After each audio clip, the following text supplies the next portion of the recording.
Hi everybody, it's Gemma. Welcome back to Pampered Wolf. Today we're going to be talking all about skin type and how to determine what skin type you actually have. This has been a heavily requested video and it's really important to know what skin type you have because it will help you go and pick the products from the plethora of products that are available out on the market for your specific skin type to help your specific needs. Now, it's not as easy as, well, I had dry skin in my 20s, so I obviously have dry skin now, because your skin type changes throughout the years of your life and there's nothing to determine when and where it will change. So you have to constantly be on top of this and just keep examining your skin for any changes. Your skin will be practically normal when you're born, but with the introduction of hormones, any medication that you're taking, your diet, whether that's a good diet or whether you have a poor diet, any environment issues, so whether you have a dry climate or a really humid climate can affect your skin type. Also, any skincare that you're applying, any active ingredients can also change your skin type, which I've noticed taking Tretinoin has really dried my skin, and also any stress levels can also change your skin type. So we really do need to constantly check to make sure that we are applying the correct products to our skin. If we overly strip our skin or we overly nourish our skin, it can have a detrimental effect and lead to skin congestion and breakouts and acne, or just really dry, dull, undernourished skin later down the line. So there are 4 skin types. So many people say there are so many more than that, but in my opinion, there are only 4, and then there are skin concerns.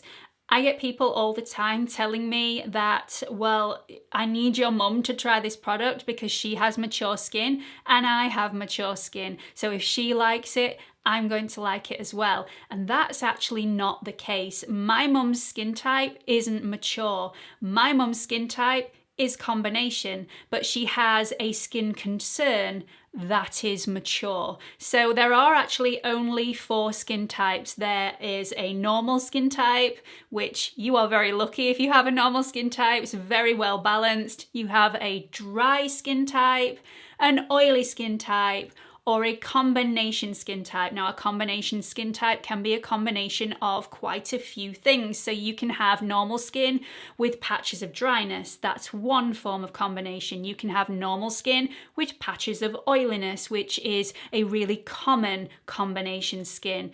If you're really unlucky, you can have dry patches with oily patches as well, which is a little bit more difficult to find perfect products for you, but it definitely is possible. So they are the 4 skin types: normal, dry, oily, and combination. So let's now talk about skin concerns. We've already spoke about one, which is mature skin. Another one is dehydrated skin.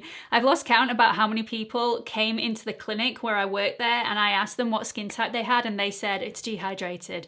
Well, no, 95% of people have dehydrated skin, but you can have dehydrated skin and also have an oily skin. You can also have dehydrated skin and have a dry skin, dehydrated skin have a normal skin, and dehydrated skin have a combination skin.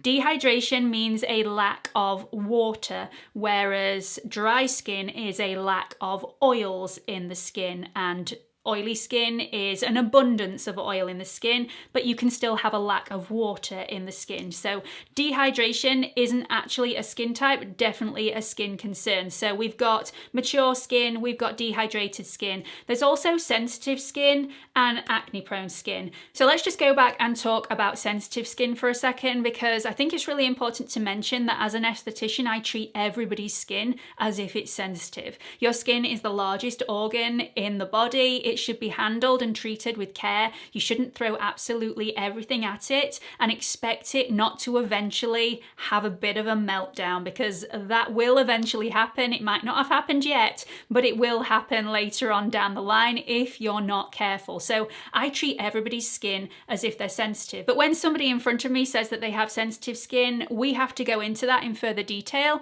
Do you have acne prone skin? Do you suffer with a lot of skin congestion or flare-ups? Do you have inflammation? Do you have to be really, really careful with what products you choose because your skin can be quite inflamed, itchy, suffer with redness or rosacea? We have to go into that in greater depth. So sensitive skin is also not a skin type, but it definitely is a skin concern. So we've talked about skin types, of which in my opinion there are 4. There's normal, dry, oily and combination. We've also touched on skin concerns, which can include mature skin, dehydrated skin, sensitive skin and also acne prone skin. There are others as well. Generally you will know what skin concern you have because it will be obvious. If you've got dehydrated skin, your skin will feel quite tight. If you've got mature skin, you will have some fine lines and wrinkles and possibly some more open pores. And also if you've got sensitive skin, you will know your skin is sensitive because you'll have to be very, very careful what products you apply to your skin for fear they're going to cause some rosacea, redness, itchiness and also inflammation. So you will know what your skin concern is, but how do you determine what your skin type is? Well, I'm going to tell you. Okay, so there is a very simple test that you can do at home. It's not overly scientific. It's not even very long-winded. It's really, really simple, but you need to use the right product. So what I suggest that you do is go and cleanse your skin completely using a gentle cleanser.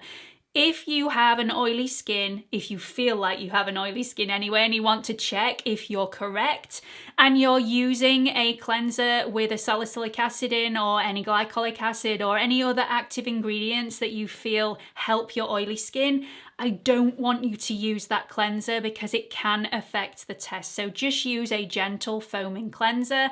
If you have a dry skin, again, nothing too hydrating and nourishing. You want to just use something like a bog standard cleanser.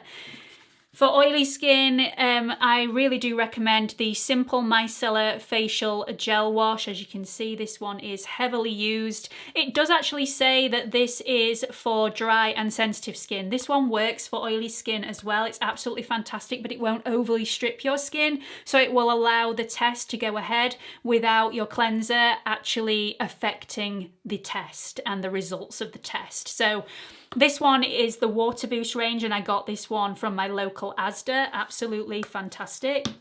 And then if you feel like you have dry skin and you're using a cleanser that is overly nourishing and hydrating, I don't want you to use that one because again, that can affect the test. Just use something really simple. This is the CeraVe Hydrating Cleanser. I don't find this to be overly nourishing. This doesn't make my skin feel greasy at all. So this is the one that I recommend if you're wanting more of a cream cleanser. But definitely go for your bog standard cleansers without any major active ingredients in there that are going to overly hydrate and nourish your skin or overly strip your skin.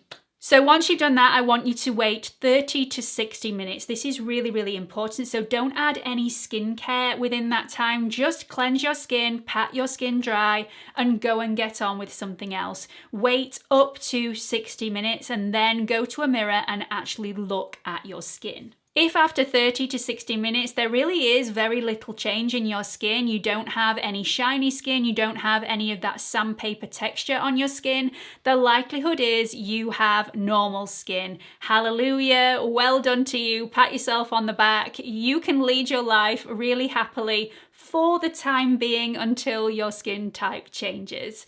If after 30 to 60 minutes, the majority of your face looks quite shiny, if when you touch your skin with your finger, it glides across the skin and feels quite buttery, then your skin is likely to be oily.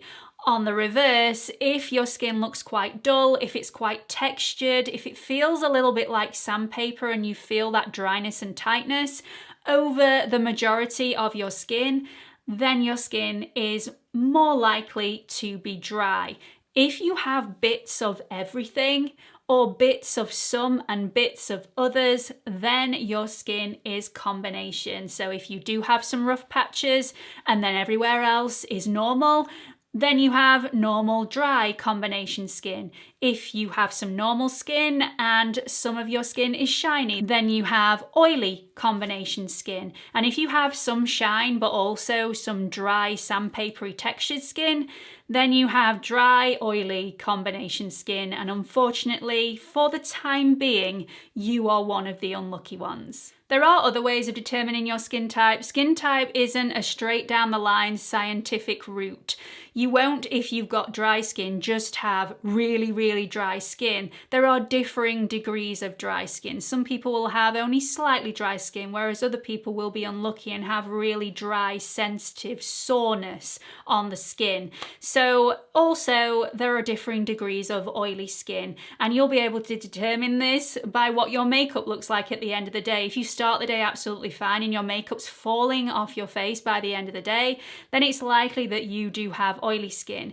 But these sorts of tests can be interfered with the products that you apply first thing in the morning. So it may be the really nourishing and hydrating products that you apply first thing in the morning that make your skin really oily by the end of the day. So this is the easiest, quickest, and also most simplistic way of finding out what your skin type is in a very short space of time. So I hope you've enjoyed this video. I hope you've got something out of it. Do let me know if you found it helpful in the comment section below. Have you tried this? Did you have your skin type correct in the first place, or did you have it wrong? Also, did you know that your skin type changes throughout your life and doesn't stay the same? Do let everybody know your thoughts and experiences in the comment section below, and let's get a conversation going. Hope to see you all in the next video. Bye everyone.